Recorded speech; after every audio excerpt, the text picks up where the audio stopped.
Tara guys, samahan nyo ako, step by step natin tong half carcass, no. Simulan natin yan sa tampalin guys. Yan, kapag natanggal nyo na yan, hatakin nyo lang yan, naiwan nyo na yan, di ba? Hatakin nyo lang yan, kapag nahatak nyo na yan, kasama nyo na yan, kidney na yan. Ayan, kapag natanggal nyo na yan, sunod nyo naman dyan yung pork tenderloin guys. Dikit nyo lang yung knife nyo sa buto, no, sa pigtail or pelvic bone yan, dikit nyo lang yan dyan para makuha nyo agad yung palatandaan ng joint and pigtail or pelvic bone. Yan, pag natanggal natin yan, tuturo ko sa inyo dyan guys. Yan, nakita nyo ba yun, no? Walang laman yun. Yan, yung dulo niya na yan, no? Ayan yung joint. Mamaya papakita ko sa inyo yan pag nag-debone tayo ng ham leg, guys. Tanggalin muna natin yung mga taba at laman na nakadikit sa ham leg. Diretso lang natin yan, guys. Tapos pantay lang natin sa 2 joints. Dito, guys, babaliin ko yan, no? Isang technique din to na pwede nyong gamitin kapag nag-primal cuts kayo. Okay, di ko makita talaga dyan yung joint, no? Yan, kasi medyo durog yung buto niyan. Kapag malapitan, di ko makita. Kaya hiniwa ko sa likod and then ginawa ko na hawakan yan at binali ko na rin yan guys. Pwede nyo rin naman gamitin yung technique na yan. Ayan, syempre meron lang din tayong ibang tinurong technique na pwede nyo rin gawin just in case na kaya nyo naman para mas mapadali kayo. Dahil di nga natin nakita dun yung joint, kaya ginawa natin, binali natin para di tayo madelay. At dito guys, tinamaan ko dito yung soft bone ng shoulder blade. Ito pa yung pwede nyo isang gawin dyan. Kung matalim yung knife nyo talaga, pwede nyo nahiwain yung dulo ng shoulder blade dyan. Kasi soft bone naman yun guys. At ito, pagkatanggal ko niya, makikita nyo yan. Ayan o, soft bone na yan. Hiniwa ko na lang yan guys.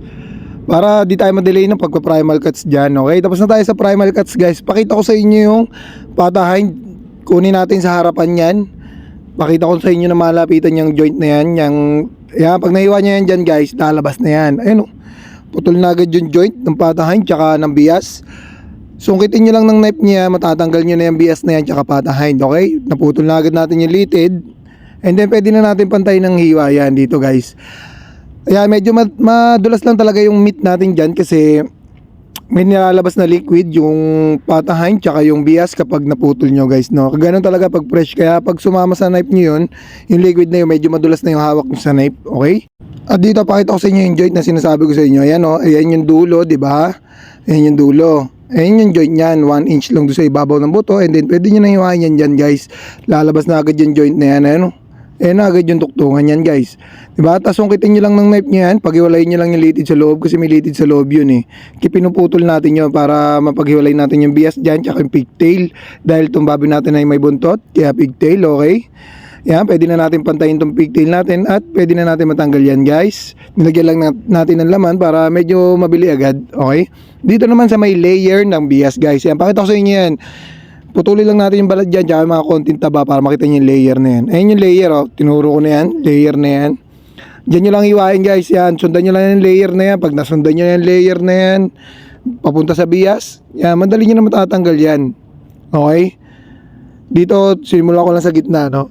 Yan, pinutol ko rin yung dulo dito guys ng mga litid na nakadikit. Yan. Ayan yung dulo, pakita ko yan, pinutol ko. Pero yung kabila, hindi natin na tanggal na maayos, kaya dito medyo madedelay tayo ng konti. Kaya make sure lang pag magkakalas kayo ng bias, dapat pares dulo, tanggal na yung mga nakadikit na litid at laman para di kayo madelay guys. Yan, tinanggalan natin mga laman na nakadikit sa bias dyan. At dito, yan o, kita yun, di ko natanggal ng buo kasi nga medyo tanghali na tayo, nagmamadali. Siyempre, yan, nagkakamali rin tayo siyempre. At ayan na, tinanggal ko na dyan sa gilid para mas mapabilis natin yung pag-debone natin. Dahil na-delay na tayo ng konti ron, tinanggal natin yung mga litid na yan. At dito, atakin ko na yan. Pag atake ko yan, pwede na natin matapos tong ham leg deboning natin guys. Tanggal na yung bias na yan, pinutol ko lang yung mga litid na nakadikit. At ganoon lang ang pagtanggal ng bias sa ham leg guys. Punta naman tayo shoulder.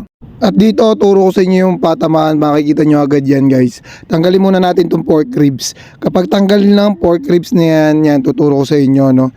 Yung pagtanggal ng shoulder blade. At medyo nahirapan tayo doon ng konti. Syempre, magagamit nyo pa rin yung technique na yon kung sakaling mapunta kayo sa part na nahirapan kayong pagtatanggal ng shoulder blade.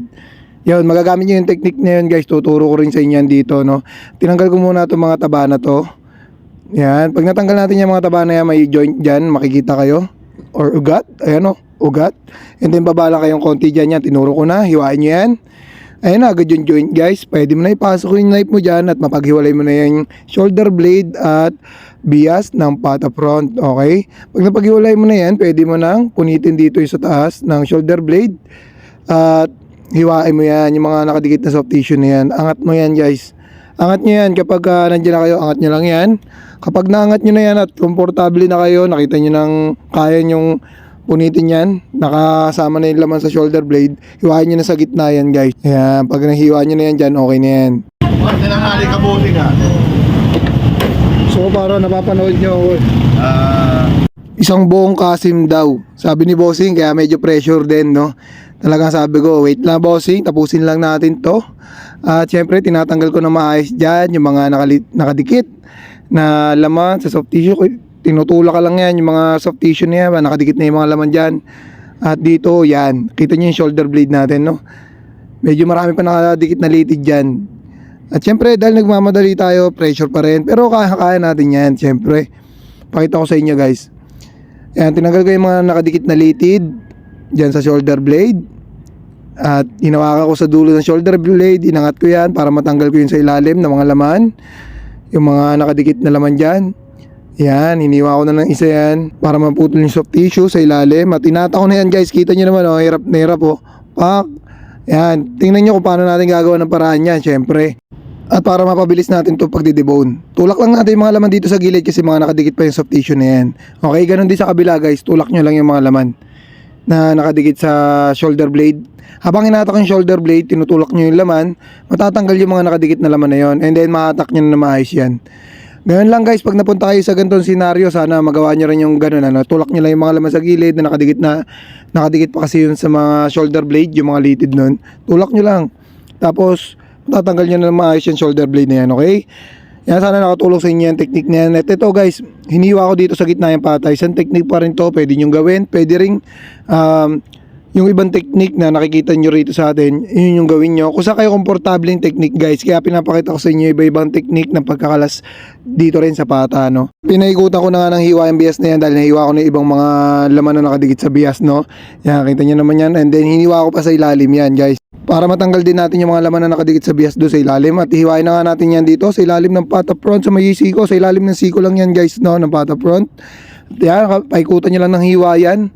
Yan, kapag napaikutan nyo na ng hiwa yan, dikit nyo lang yung knife nyo sa may buto, pababa. Hiwain nyo yung mga laman na nakadikit at matatanggal nyo na yung pata front na yan guys.